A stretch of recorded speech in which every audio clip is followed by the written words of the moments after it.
हम लोग 2-3 बात जो कह रहे हैं, इसमें ज्यादातर लोग जो आए हम जानते सब मोदी जी का भक्त लोग हैं, सब मोदी जी का भक्त लोग हैं। यहाँ हमने लोग ताली बजा रहा है, अरे भाई मोदी का भारी सौगात, 2 नए वंदे भारत ट्रेन दे दिया है।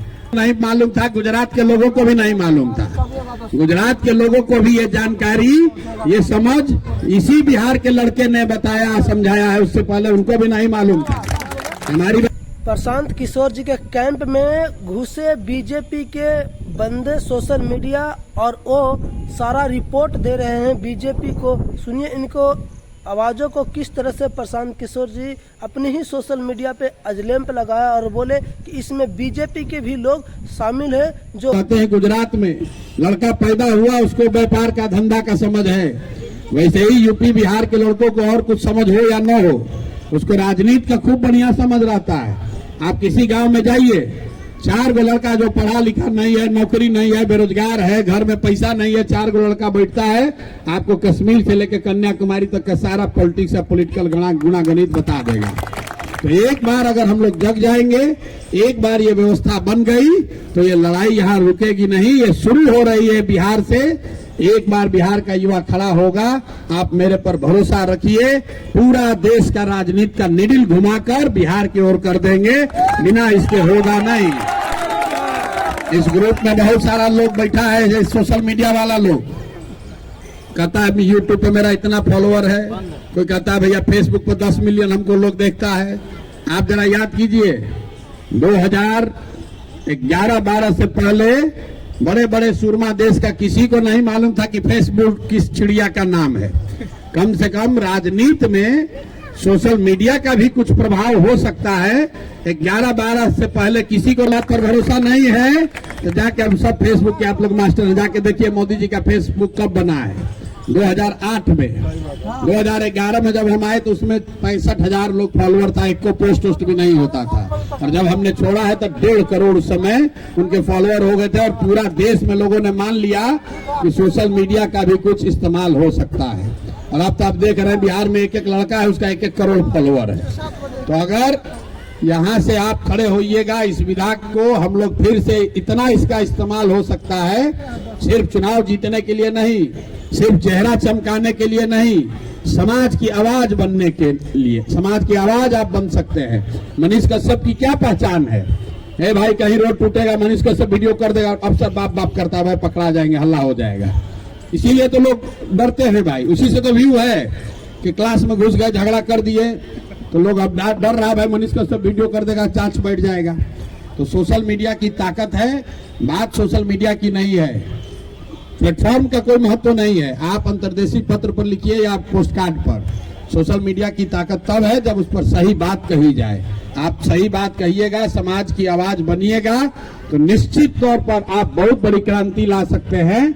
आज बिहार में लोग कह रहे भैया वो एकदम जो झोपड़ी में बैठा है, मजदूर है, अभी तक वहां बात नहीं पहुंचा है।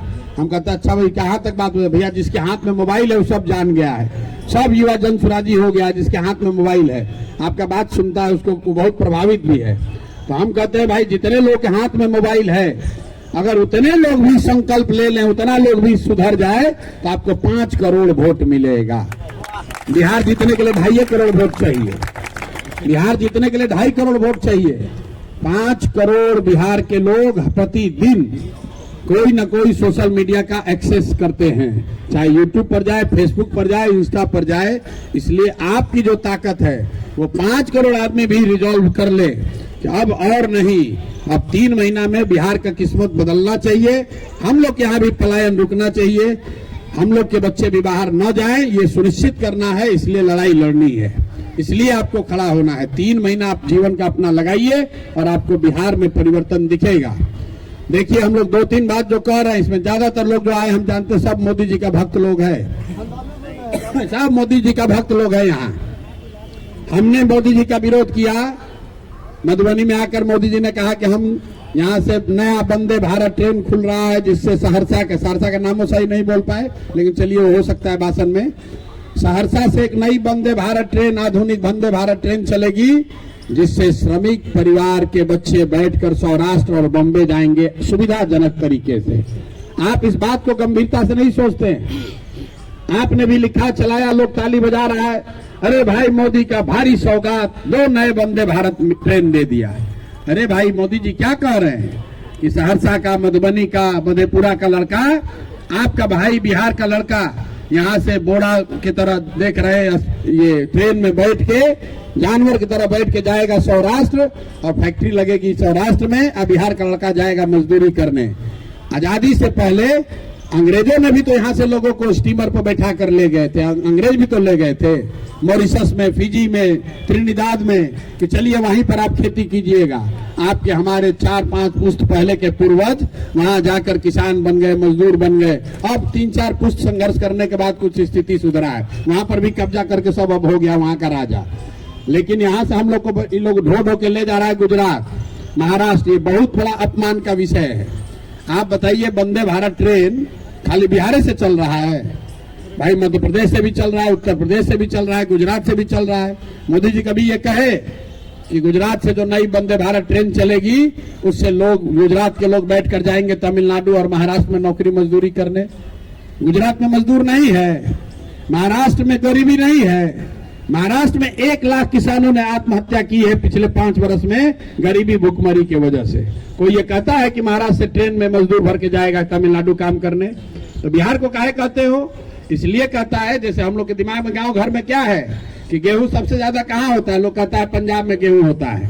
उसी तरह हो गया बिहार, मजदूर कहाँ चाहिए तो बिहार में, लेबर जब जरूरत है तो भैया बिहार से ले आओ पकड़ के। हमको एक कर्नल साहब मिले थे, आपको मैं बताता हूँ, उन्होंने कहानी सुनाई।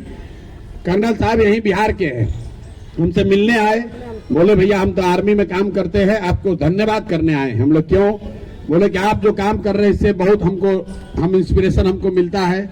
और हम अपने ऑफिस के एक घटना उन्होंने सुनाया कि एक कर्नल, अपने कर्नल है, उनका जो सामने असिस्टेंट रहा होगा, एक दिन ऑफिस गए तो आप देखते हैं आर्मी कैंटोनमेंट में घास वास बढ़ जाता है, तो आप देखते होंगे आते जाते कि वहां उसको काटता है, वो लेबर नहीं लगाता है, खुद ही जो सैनिक होते हैं उन्हीं लोग से कटवाता है। तो इट सीम्स कर्नल साहब ने अपने जो असिस्टेंट था उसको बोला, जब चैम्बर में गए सुबह सुबह, देखा घास वास बढ़ा हुआ है, तो बोले कि अरे भाई ये क्या देखते नहीं हो तुम, ये सब घास वास बढ़ा हुआ है, जरूर 4 लेबर जल्दी लगाओ, अगर अपना आदमी नहीं है तो लेबर लगाओ, इसको साफ करवाओ। तो उन्होंने जो कहा आप सुनिए, वो कहे कि जब तक हम कुर्सी पर बैठे, बाहर निकल कर बोला, अरे 4 को बिहारी को पकड़ के तुरंत ले आओ, इसको साफ करवाना है। उसको ये भी नहीं पता है कि उसका बॉस भी बिहारी है, लेकिन मजदूर लाने का मतलब है कि 4 बिहारी को पकड़ के ले आओ, ये घास साफ कराना। ये बिहार की आपकी हमारी छवि बन गई है, इसको सुधारना है तो बिहार के लड़कों को खड़ा होना पड़ेगा। किसी की भक्ति नहीं करनी है, प्रशांत किशोर की भी भक्ति नहीं करनी है, जनसुराज को का पर भी अंधविश्वास नहीं करना है। बिहार सुधरना चाहिए। दूसरी एक और बात हम लोगों ने कही अभी चुनाव के नजरिए से, कि अगर जनसुराज से भी कोई गलत आदमी खड़ा होता है उसको भी आप बिल्कुल हराइए, वोट उसके खिलाफ देकर हराइए। बिहार जीतना चाहिए। बिहार तब जीतेगा जब अच्छे लोग चुनकर आए, चाहे वो जनसुराज से जीते, भाजपा जीते, राजद से जीते। अब कुछ जिसको थेतराई करने की आदत है कहता है भैया आप गलत काहे दीजिएगा। हम पूछे उससे, अच्छा ये बताओ आईएएस का एग्जाम होता है, कितना आदमी का टेस्ट ले रही है सरकार? 10 लाख आदमी एग्जाम देता है, प्रीलिम्स पास किया, मेंस किया, इंटरव्यू किया। सरकार क्यों सिलेक्शन करती है कि अच्छा होशियार समझदार आदमी को हम आईएएस बनाएंगे। इतना प्रक्रिया करने के बाद भी जो लोग आईएएस बहाल हो रहे हैं, 100 में 90 चोर होता है। तो कोई भी प्रक्रिया कीजिएगा उसमें चोर बदमाश घुसिए जाएगा, कुछ गलती हो सकती है। तो हमने पहले स्वीकार किया है कि भाई हम टिकट बांटने में जो सब सुविधा, सब प्रयास करेंगे कि अच्छा से अच्छा आदमी को ही जनसुराज से मौका मिले। लेकिन अगर उसमें कोई गलती से आ गया जो आपकी नजर में अच्छा नहीं है, जो बिहार के हक में नहीं है, तो उसके भी खिलाफ कैंपेन कीजिए, उसको भी हराइए। हर हालत में बिहार में अच्छा आदमी जीतना चाहिए। जब तक ये बात नहीं होगी तब तक बिहार में सुधार नहीं होगा। इस संकल्प के साथ जाइए कि आने वाले पीढ़ी में, आने वाले समय में हम लोग के जो आगे की पीढ़ी हो, आपके हमारे बच्चे हों, उसको बिहारी कह के कोई गाली न दे।